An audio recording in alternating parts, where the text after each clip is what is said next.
नमस्कार स्वामी भक्तांनो, माझ्या स्वामीला अर्पण या चॅनलवर मी तुमचं मनापासून स्वागत करते. स्वामी तुमच्या सर्व चांगल्या इच्छा पूर्ण करू देत आणि नेहमी तुम्हाला आनंदात, सुखात आणि हसत खेळत ठेवू देत, हीच स्वामी चरणी प्रार्थना. श्री स्वामी समर्थ महाराजांना त्रिवार वंदन करून आजच्या व्हिडिओला सुरुवात करूया. भगवान शिवाच्या उपासकांसाठी कालभैरव जयंतीचे विशेष महत्त्व आहे.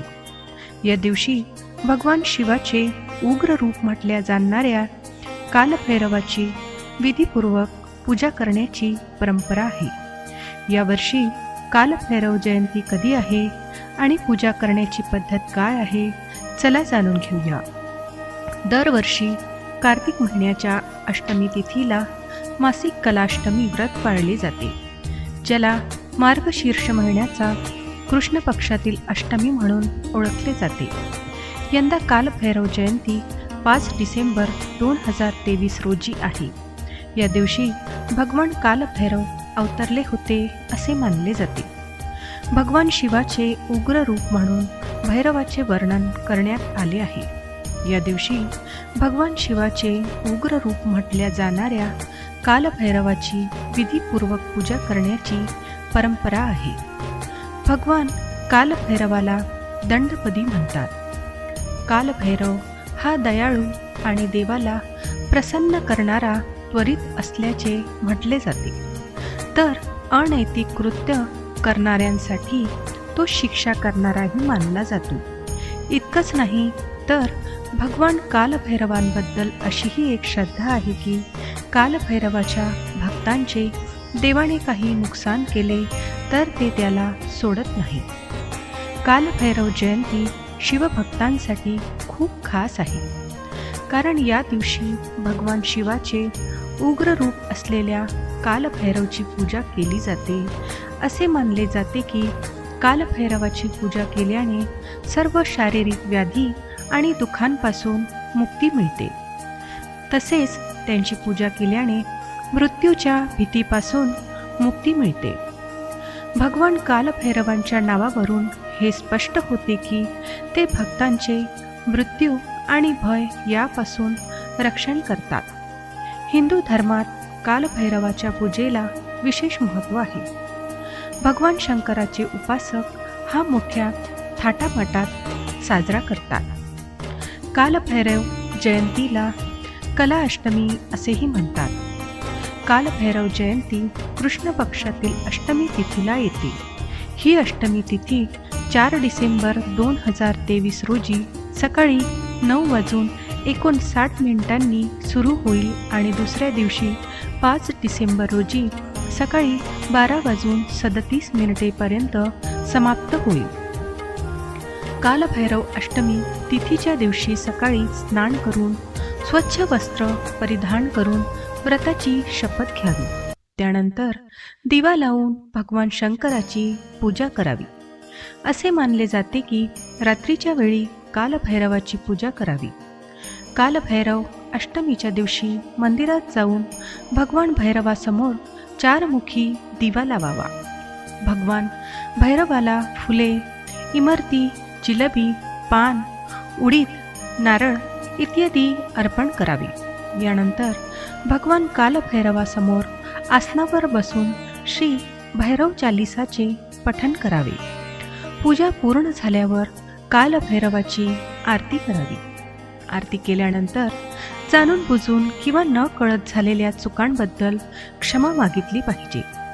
असे म्हटले जाते की जो व्यक्ती भगवान कालभैरवाची उपासना करतो आणि त्याच्या मनातील प्रत्येक इच्छा पूर्ण करतो त्याला भगवान परम वरदान देतात. कालभैरव जीवनातील कोणत्याही प्रकारची समस्या, भय, रोग आणि वेदना दूर करतो. भगवान कालभैरवाचे वाहन कुत्रा मानले जाते. या दिवशी भगवान भैरवाची पूजा करण्यासोबतच कुत्र्यांना जेवण द्यावे. दरवर्षी कार्तिक महिन्याच्या अष्टमी तिथीला मासिक कला अष्टमी व्रत पाळले जाते. याला मार्गशीर्ष महिन्यातील कृष्ण पक्षातील अष्टमी असे म्हणतात. या दिवशी भगवान कालभैरवाचा जन्म झाला असे मानले जाते. भगवान शिवाचा उग्र अवतार म्हणून भैरवाचे वर्णन केले आहे. या दिवशी भगवान कालभैरवाची विधीपूर्वक पूजा करण्याची परंपरा आहे.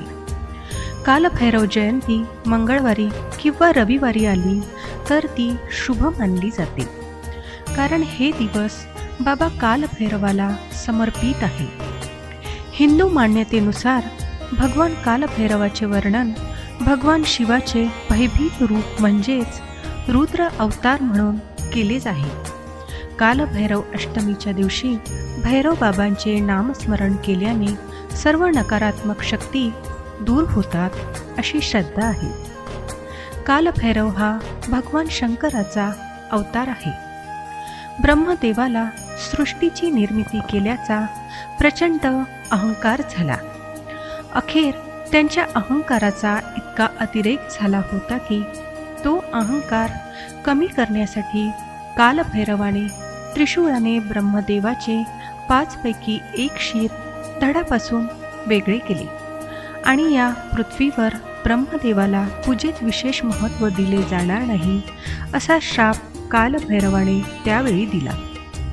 यामुळेच पृथ्वीवर काही अपवादात्मक जागा सोडल्यास ब्रह्मदेवाचे पूजन होत नाही, तसेच त्यांचे मंदिरही आपल्याला कुठेच दिसत नाही.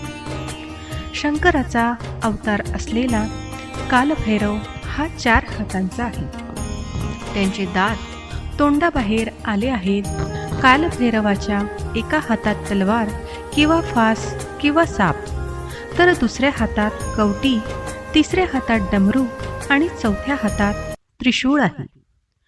कालभैरवाला दंडपाणी या नावानेही ओळखले जाते. हा शंकराचा अतिशय उग्र आणि घातक अवतार आहे. या अवताराला रुद्र अवतार असेही म्हणतात. अतिशय मोजक्या कपड्यात वावरणाऱ्या कालभैरवासोबत कुत्रा आणि पर्वत असतात. वाईट वर्तन करणाऱ्या आणि अहंकार बाळगणाऱ्यांना कालभैरव कठोर शिक्षा देतो. देवांचा राजा दक्ष यांची कन्या सतीने मनोमन भगवान शिवालाच आपले वर मानले होते आणि विवाह केला, परंतु हे दक्ष राजाला मान्य नव्हते, कारण शिव स्मशानात राहतो, अंगाला चिताभस्म लावतो, त्यांच्यासोबत भूते असतात. जेव्हा दक्ष राजाने मोठा यज्ञ केला तेव्हा त्याने शिव सतीला बोलवले नाही, परंतु सती न बोलवतानाही यज्ञाला गेली. दक्ष शिवाला दूषणे देऊन अर्वाच्य भाषेत शिव्याशाप देऊ लागला. हे सहन न होऊन सतीने तिथेच प्राणत्याग केला. हे पाहून शिवाला अतिशय दुःख झाले आणि त्याने रागात यज्ञाचा विध्वंस केला आणि दक्ष राजाचा वध केला. दुःख अनावर झाल्याने शिव सतीचे प्रेत खांद्यावर घेऊन त्रिलोकात फिरू लागले आणि यामुळे सृष्टीचा नाश होऊ लागला. ते पाहून भगवान विष्णूने आपल्या सुदर्शन चक्राने सतीचे तुकडे केले. तेव्हा हे तुकडे ज्या ज्या ठिकाणी पृथ्वीवर पडले त्या त्या ठिकाणी शक्तिपीठ निर्माण झाले. या शक्तिपीठांच्या रक्षणासाठी शिवाने कालभैरवाची उत्पत्ती केली. म्हणून देवीच्या प्रत्येक शक्तिपीठाच्या ठिकाणी कालभैरवाचे मंदिर असतेच. कालभैरवाची कृपादृष्टी आपल्यावर राहावी यासाठी कालभैरव अष्टमीच्या दिवशी अर्थात कालभैरव जयंतीनिमित्त उपवास केला जातो. सूर्योदयापासून सुरू होणारा हा उपवास सूर्यास्तानंतर संपतो. उपवास काळात कालभैरवाष्टक स्तोत्र म्हणतात. कुत्र्याला खाऊ घालून उपवास सोडतात. कालभैरव अष्टमी किंवा कालभैरव जयंतीनिमित्त त्या दिवशी 1008 वेळा कालभैरव मंत्राचा मनोभावे जप केला जातो. कालभैरवाष्टक स्तोत्र म्हणतात. रात्री जागरण करून पूजा, आरती, भजन, कीर्तन केले जाते. कुत्र्यांना खाऊ घालतात आणि पितरांना श्रद्धांजली वाहतात.